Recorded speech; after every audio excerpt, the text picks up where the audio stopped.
lorsque tu habites seul, tu dois payer ton appartement, tu as 17 ans, il n'y a personne qui t'encourage. En 2002, j'étais considéré comme un fou. Maxime, qu'est-ce que tu fais? Juste va trouver un emploi comme tout le monde. Alors, les gens m'ont mis de côté. Il n'y a personne qui venait m'aider. Donc, j'avais pas d'argent puisque je faisais pas assez de vente. Hein. Ça aussi, j'ai compris l'importance de développer ses skills, ses compétences en vente plus tard. En bref, donc le peu que j'avais, c'était $1. Et avec le $1, j'allais m'acheter un pâté jamaïcain. Hein, je le séparais en deux. Je prenais une partie pour le matin et l'autre partie pour le soir. J'ai fait ça pendant quelques semaines même. Ensuite, j'étais dans les pâtes, je faisais des pâtes. En tout cas, j'ai appris à être un grand chef culinaire durant par là. Tout ce qui me passait dans les mains, je le mangeais. J'ai fait toutes sortes d'expériences. Et je suis aussi tombé souvent malade avec mes expériences culinaires que je faisais. En bref, tout ça pour dire que oui, il faut passer à travers cette tempête. Moi, c'est au niveau de la nourriture. Il y en a d'autres, ça va être au niveau des émotions. Il y en a d'autres, ça va être au niveau de leur entourage. Donc, chacun, on a notre challenge. Mais ce qu'il faut comprendre, c'est que l'entrepreneuriat n'est pas aussi simple que ça. Si c'était aussi facile, tout le monde le ferait. Et aujourd'hui, je rencontre des personnes qui se lancent en affaires et sont motivées. Dès qu'ils voient un premier obstacle, ils abandonnent. Ah, mais c'est compliqué. Et c'est ce que j'ai vu aussi ici au Québec, parce qu'à force de voyager, je fais plusieurs conférences. Je suis également aussi conférencier international. À force de voyager, Hugo, j'ai constaté qu'à chaque territoire que j'avais, ils avaient chacun leur handicap. Notre plus gros marché, notre plus grosse clientèle, nous, la firme Active Victor, c'est en France, c'est à Paris, je suis souvent là-bas. Et quand je suis en France, leur plus gros challenge, leur plus gros défi, c'est leur mindset, leur mentalité. C'est des personnes quand même assez pessimistes. Donc, je ne vais pas toutes les généraliser. Je ne veux pas toutes les mettre dans un seul panier. Mais toutefois, je travaille avec eux pour qu'ils soient beaucoup plus positifs, beaucoup plus optimistes. Tu mets ton entreprise en place, il faut que tu y crois. Si tu y crois pas, qui va le croire? Donc, ça, c'est le challenge que j'ai avec les Français. Lorsque je suis en Afrique, j'ai fait quand même plusieurs pays d'Afrique. Donc, que ce soit le Cameroun, que ce soit le Sénégal, la Côte d'Ivoire, le Congo, etc.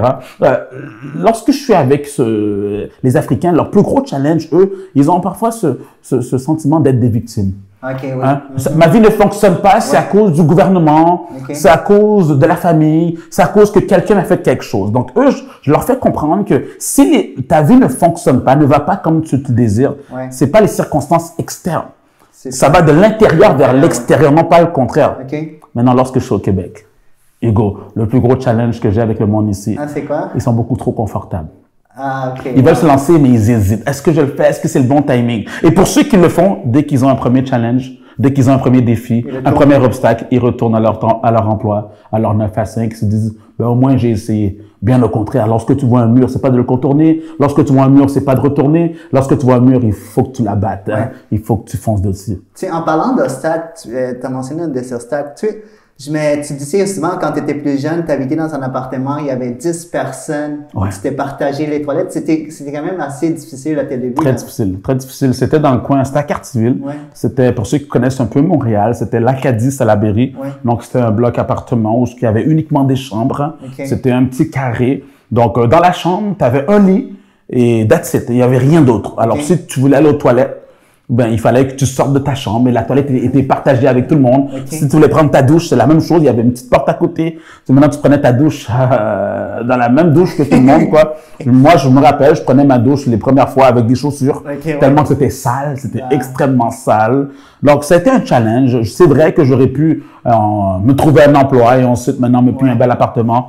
Mais c'est le sacrifice que j'ai décidé de faire. Je me suis dit, si je veux réussir en tant qu'entrepreneur, je dois passer par là. C'est mon challenge à moi. Chacun son propre défi. Mais c'est certain qu'en passant à travers, non seulement je vais grandir, je vais apprendre. C'est la raison pour laquelle que j'aime dire que nos succès inspirent, mais nos échecs nous éduquent.